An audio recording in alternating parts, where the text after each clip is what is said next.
Hi, Ange. I was going to start with team news. Any fresh injury concerns, and in particular, Danzo, Kulusevski and Richarlison, their status, please? No, nothing in terms of new outside those ones. Everyone else is fine training. Obviously, Rhoda's the other long-term one. Richie's training. Probably not tomorrow, but chance for the weekend if he keeps training with her first team as he has been. It's getting better. Decky and Kevin probably progressing well. Probably a week or two with them. Again, haven't joined in team training yet, but progressing well. How do you find the balance between obviously the league position, but you face a rival in Chelsea that's quite a special fixture for the supporters maybe, but also kind of one eye on Southampton game at the weekend, and then the big one against Frankfurt next week? Yeah, I think you just got to sort of, like you said, there's an important game tomorrow night. I don't think you kind of can go past that it's an important fixture. It's an important fixture for the fans. It's an important fixture for our season. But even if you're sort of focusing on the other games, I think it's always better that you try and gain some momentum in terms of form and performance, leading into big games. So tomorrow's that opportunity. And just a general one, it's now been announced that semi-automated offside is coming in from next weekend, the 12th of April. What do you make of, first, the technology and also the timing? I don't have a massive sort of view on it. I guess if it happens quicker than what it currently does and is more accurate, because I've never felt really comfortable with those lines, the accuracy of those lines, then I guess it's a positive. I'd still like the assistants to make the decision so we don't have to wait around, but apparently it's an improvement in terms of timing and accuracy, so hopefully it works well. Thanks, Paul. Christian Romero's not played a lot of football in recent weeks and months, so I wondered how you reacted to him playing 180 minutes in 4 days with Argentina. Is that helpful for the rest of your season, or would you rather he wasn't quite so exerted? I was delighted, mate, if he can get through 2 games with his national team. I think it's great for us. As you rightly mentioned, he hasn't played a lot of football, and footballers need to play. So rather than him sort of sitting around for 2 weeks, he needed games. I think you could see that even with the performances he had with us before. He, especially the Fulham game, by the 70th minute, he was pretty much cooked in terms of his physical fitness. So again, through 2 games, international level, 2 tough games, I think is a positive. When you played Chelsea last time, they were being touted as possible title candidates, and results haven't really been that way for them since. But at home, they seem pretty strong. What have you made of their form and performances recently? Yeah, as you said, they're a talented squad, a good manager. I still think they've had a positive season in terms of what they're trying to build. They've got some real talent, particularly in that attacking third. They obviously got hit by injuries as well. They've got some key players who have been missing, which affects all clubs, and that affected their consistency results. But as you said, at their place, they're still a tough team to beat, so a good challenge for us. You mentioned it being an important game for fans. Spurs fans have been scarred for 30, nearly 40 years with this fixture, never really gone their way.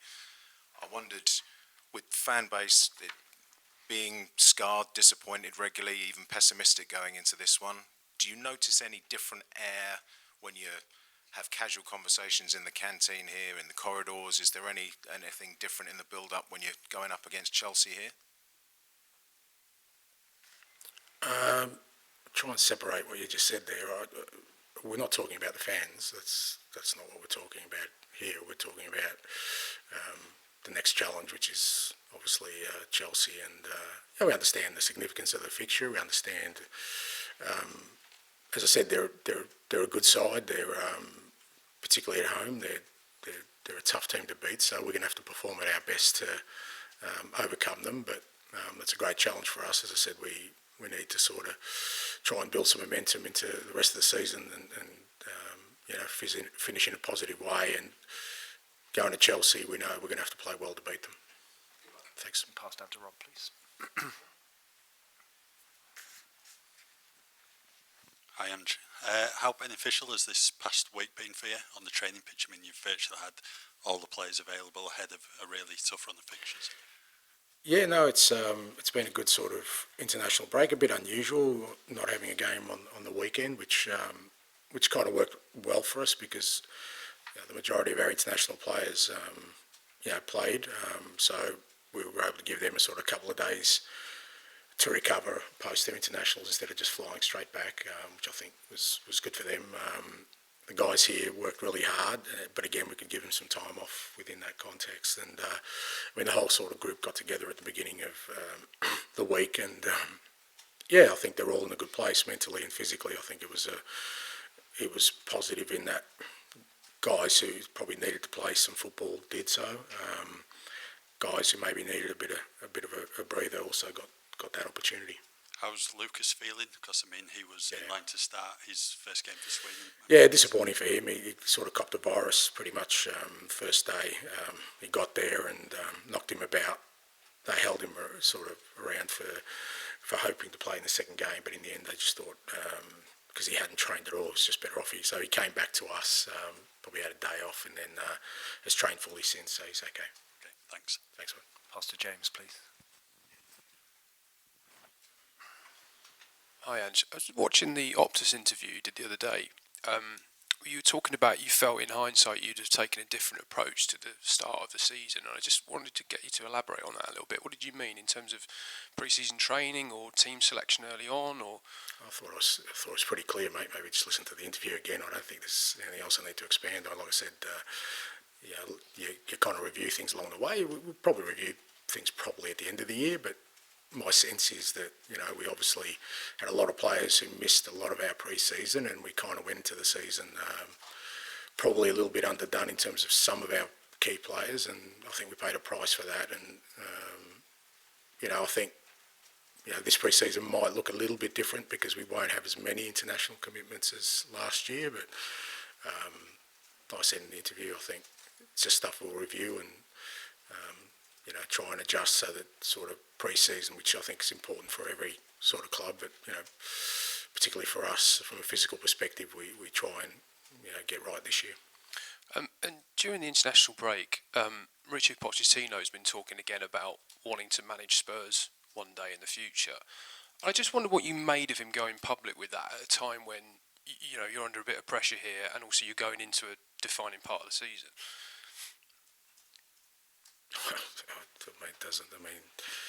Maurizio, if he wants to come back one day, I hope it happens for him. I mean, we all have dreams and aspirations. If that's what he wants, then that's... I don't think he was... I mean, you're suggesting that he's trying to put pressure on me. Well, the timing of it felt to me a bit disrespectful to you, that was all. Well, I don't feel disrespected. I think if you ask Maurizio that question directly, I think you'd get a pretty clear answer as to what his intent was. But again, nothing for me to sort of be consumed with. More focused on sort of making sure we try and win tomorrow night. Thank you. Thanks, mate. Jay, behind you, please. Thank you. Hi, Ange. I just want to ask you about Christian Romero's future. He's got 2 years left on his contract in the summer. I think there are a few links during the international break with other teams. So, how do you see that? He's got a game tomorrow night, mate. That's what we're focused on. And then I think this could be the first league game since Chelsea are home in December that Mickey and Christian could start together. How much has their absence impacted the team this season? Yeah, like any key players who missed games, it's great to have them back, and hopefully they're able to contribute to us tomorrow night. You said after the Fulham game that Basuma can sometimes let the game drift him by. Just wonder, how do you address that with him before the end of the season? Same way as every other player, mate. We just work with the players, give them the feedback, and give them the opportunity to work their way back to being the best they can be. Finish with George, please. And earlier in the season, you had some very good away results and wins. Over the recent months, been some poor performances and results, and there have been a couple of flashpoints at times. Yourself with the fans at Bournemouth and some of the players at Alkmaar. How kind of important is tomorrow, obviously, not just to get a result, but to kind of try and unify the fans ahead of what feels like a really important 2-week period for the club with the Europa League quarter-final? Yeah, well, I just don't think you can get caught up with that. Our job, our role is, and our responsibility is to try and put in a strong performance tomorrow to win. That's it. You can't get consumed by, too many things that really are out of your control. They're out of our control, how other people feel. What we can do is,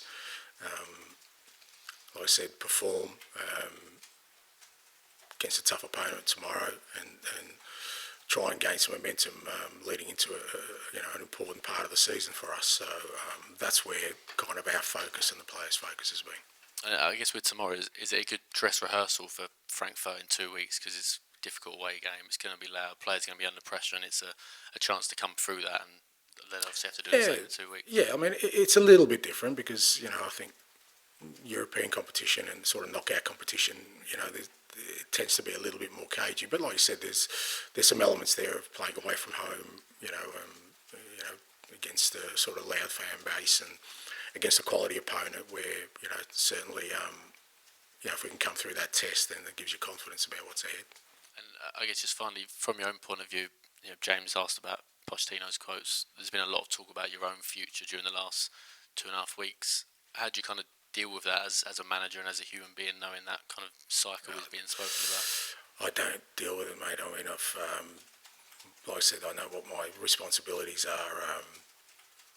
I'm sure if the club decide to go in a different direction, there's some outstanding candidates out there for it. So, and you know what? Maybe somebody will think, Ange Postecoglou not a bad coach. Maybe we'll take a punt on him. So, mate, it doesn't rock my world. It doesn't consume me. I'm here. I'm passionate about what we're doing. I was brought in to change the way the club plays, rejuvenate the squad, bring success. I'm focused on that, and that's what I'll keep doing.